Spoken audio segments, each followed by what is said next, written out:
Hello and welcome to a special interview for The Wire. In the early hours of this morning, India launched military action against Pakistan. There were reportedly 23 precision strikes on 9 targets, which include Muridke, Bahawalpur and Sialkot. Indian television claims that 70 terrorists have been killed. Pakistan claims that 5 Indian planes have been shot down. Reuters and AP, CNN and BBC have carried similar reports. So today we ask, how is all of this viewed in Pakistan? What response does public opinion in Pakistan anticipate? And could the two countries be on the brink of war? Joining me from Islamabad is the well-known columnist of Pakistan's Dawn newspaper and a reputed author, Zahid Hussain. Mr. Hussain, India has announced that in the early hours of this morning, they carried out 23 precision strikes on 9 targets, which include Muridke, Bahawalpur and Sialkot. 4 of the targets are said to be in Pakistan, 5 in Pakistan-occupied Kashmir. Indian TV claims 70 terrorists are said to have been killed. Let me start by asking you, what does Pakistan believe is the damage India has done? Well, Pakistan seems to be prepared for this kind of action. It was very much anticipated that India will strike any moment, and it happened. According to Pakistan, yes, India has targeted 6 places, mostly in Punjab, Balpur, Muridke, and in Muzaffarabad, and I think probably Sialkot too. And according to Pakistani military, there's 26 people were killed, and all of them were civilian. And it's hard to believe that the target was the military camp, as India has claimed. So Pakistan insists that 26 are killed, not 70 terrorists, as India is claiming. Well, actually, what we know is that about 20 out of 26, there are about 2 children. Some women and some other people, civilians. I don't think they are terrorists. Now, India claims that the targets were terrorist locations and not military or civilian in any way. It also claims that the targets were fully destroyed. Is that also what Pakistan believes to be the case, or is the Pakistani view very different? No, I don't think that was the case, because we all know, and Pakistan Army will certainly say no. But as far as I know, I know that there is no terrorist camps in those areas, and it doesn't work like this, Karan. I have written a lot on the militancy and militant organization in Pakistan, my 2 books on that. But I don't believe that there was any terrorist camp in those areas which were targeted. What I heard so far, not only from the military sources, but also from the local sources, that they were madrasas. And if India feels that they are terrorist camp, well for them.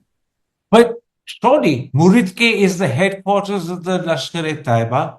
Bahawalpur is the headquarters of the Jaish-e-Mohammed. Both of those are well-known terrorist entities. LET was responsible for the 2008 attack on Mumbai. Pakistan itself has acknowledged it. For a while, you even trying people who belong to the LET for that attack. Jaish-e-Mohammed is responsible for a series of attacks, including Pathankot, including the attack on the Indian Parliament. These are their headquarters. So how can you say these are not terrorist locations? Well, maybe actually once upon a time, Masood Azhar lived in Bahawalpur. Does not mean that it is also a terrorist camp. When you are talking about Jaish Mohammed, I think probably it may be very, very active. You may be right. Actually, they may be involved in some of the militant attacks inside Kashmir and other places. But if you've forgotten that these organizations were banned by Pakistani state, and some of Jaish Mohammed people have also been involved in terrorist action within the Pakistan. If you remember 2004 assassination attempt on Musharraf, 2 attempts on that. And in both the cases, Jaish Mohammed was involved. So to say that they are still active and being patronized by Pakistani state, I think is a it's a wrong information. And I think probably, and the other thing is that overall, actually, Pakistan has been under scrutiny from the international community on that issue. Pakistan was in grey list of FATF for quite some time. And it was clear last year. And one of the reasons for its clearance was that the members of the FATF were convinced that there's no more actually this kind of terrorist groups operating. Let me point this out to you. The Indian viewpoint is that, in fact, the LET and the Jaish-e-Mohammed have simply changed names, that they exist in their same capacity but with a new name. And your own newspaper, Dawn, has in earlier years confirmed that the change of name does not mean that the violent intent of the groups has in any way altered. I've quoted this frequently to people like Moeed Yusuf in my interviews. Dawn itself has said that the change of name is meaningless. But leave that aside. The Indian viewpoint is also that at Bahawalpur, the Jaish-e-Mohammed leader's 14 relatives were killed, including his sister and brother-in-law. Do you have any news about that? No, I don't think so. Maybe actually, if they were killed, I'm not sure about it. But when you're talking about they are also part of the terrorist network, I mean that's quite an exaggerated claim. Yes, actually, we have been writing. I myself have been writing about this group, militant groups, and very critical of them. But as far as over the last 6-7 years are concerned, or 10 years, Pakistan itself has become the target of some of these groups. And I think I've been speaking to my Indian colleagues and track too, and they all admitted that the cross-border infiltration has come down massively. In fact, actually, they were very cross-border or cross-LOC infiltration doesn't exist there. So I think probably it may satisfy the Indian public that they have finally the government or the Indian Armed Forces has struck this scam. But I don't think that has anything. I don't think there's any substance to it. Now, an hour ago, a Pakistani brigadier speaking on the BBC has claimed that India also targeted a hydroelectric project on the Neelam River. What can you tell me about that? Yes, actually, that's the ISPR chief has just announced, has also issued a statement that Neelam, Jhelum, this hydro plant infrastructure has been struck, and that I think probably it has made the situation much more serious now. What exactly is the damage done to this hydroelectric project? Is it damage? Is it flooding? Part of the structure. I'm not saying it's completely destroyed, but certainly a part of the structure was damaged. Now, Pakistan has announced that it has shot down 5 Indian planes.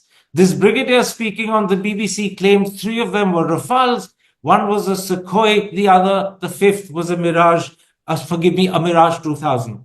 There is no confirmation of this from the Indian side at all. However, news agencies like Reuters and AP, CNN and BBC have carried these stories. Do you have any idea how confident Pakistan is of this claim that it shot down 5 Indian planes? I think they are very confident. Otherwise, they would not have publicly announced that.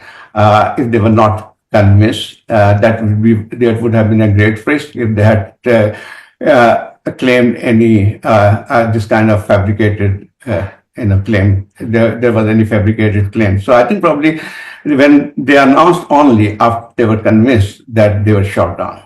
Do you know what sort of ammunition was used by the Pakistanis to shoot these planes down? Do you know what sort of planes Pakistan used against the Indian fighters?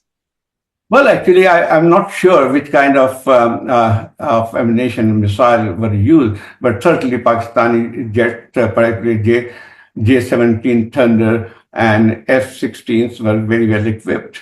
Because what Pakistan Army has said that the Pakistani planes did not cross over to Indian side. Neither any Indian plane came to this side. Now, Prime Minister Sharif has promised, and I'm quoting him, a full and strong response. Khwaja Asif, your defense minister, has said, and again I'm quoting him, we will give a far greater response than their strike. Do you have any sense of what this might entail and when it might happen? It all, Karan, I think it already happened. Pakistan and the Indian struck first. 6 places were attacked, and some civilians were killed. And immediately the Pakistani response came. And I think that what exactly Prime Minister and the Defense Minister were referring to.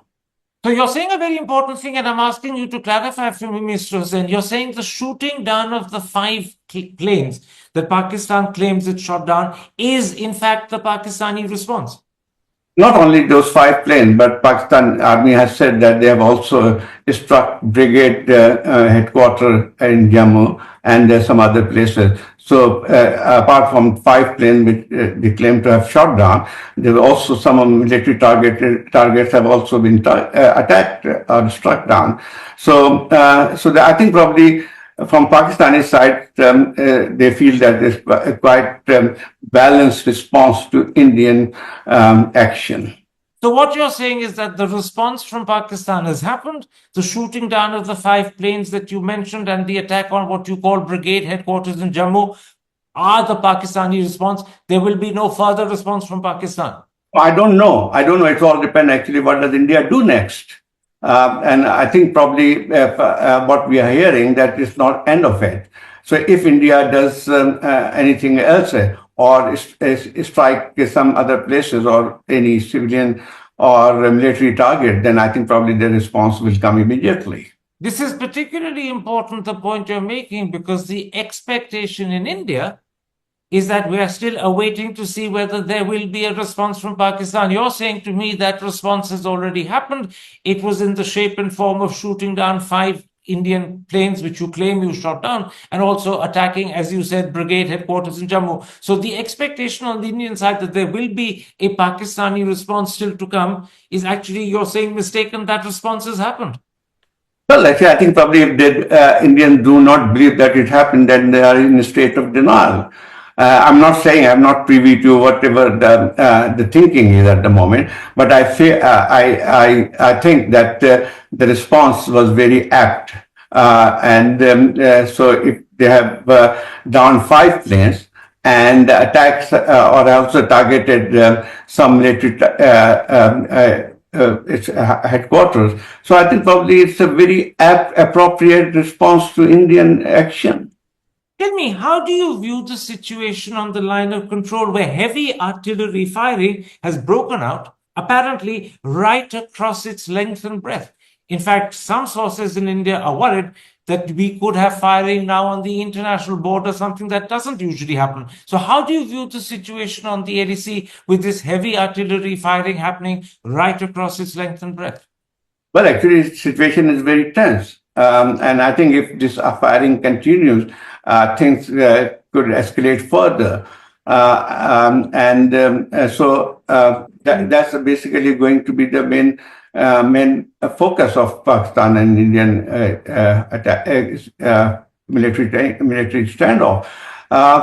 So I think probably that's a cause of worry that if situation get worse, there will not be any line of control for that matter. Pakistan has already said that in several places they have destroyed Indian posts along the LOC. And so if the claim is right, actually, I think probably this situation is already getting out of control. Tell me, do you fear that the situation could spiral up the escalation ladder to the point of war? Very much, actually, because, one can start war. One can think that they can achieve their objective, but one is not sure what are the response from the other country. So in this kind of situation, particularly India and Pakistan, where both the countries are so, neighbors and also nuclear armed, things can get out of control. And we have seen in the past, until and unless some kind of sanity comes in, and India is willing to listen to the international community, because Pakistan has been saying all along that it's prepared for some kind of international investigation whether Pakistan was involved in any way in that terrorist attack. So I think probably from Pakistani side, Pakistan does not want to escalate the situation. It is not in the interest of Pakistan, and certainly. But one thing is very clear, that there will be a strong response to whatever India does. My last question, Mr. Hussain, as we speak, and we're speaking roughly some 12 hours after the attack on Pakistani targets happened last night, what is the mood in your country? How has public opinion in Pakistan responded to last night's developments, both what India did and Pakistan's response? Well, it's still very calm here. It's not like I don't think there's any panic or war hysteria. Well, actually, if something more happened, or if the situation of control or further escalation takes place, then certainly there will be mass mobilization. So far, I have not seen any kind of sense of panic here. So you're saying the situation in Pakistan is calm, there's no sense of panic. Is there a sense of concern? Yeah, so far, I could see that, sense that, and I have been speaking to, not only I'm here in Islamabad, but I have been speaking to people in Islamabad, Lahore and Karachi, and this is basically business as usual so far. Mr. Hussain, thank you very much for the time you've given me. Thank you very much for agreeing to appear on this program and explain how you in Pakistan view the developments of last night. Take care, stay safe. Thank you, Karan.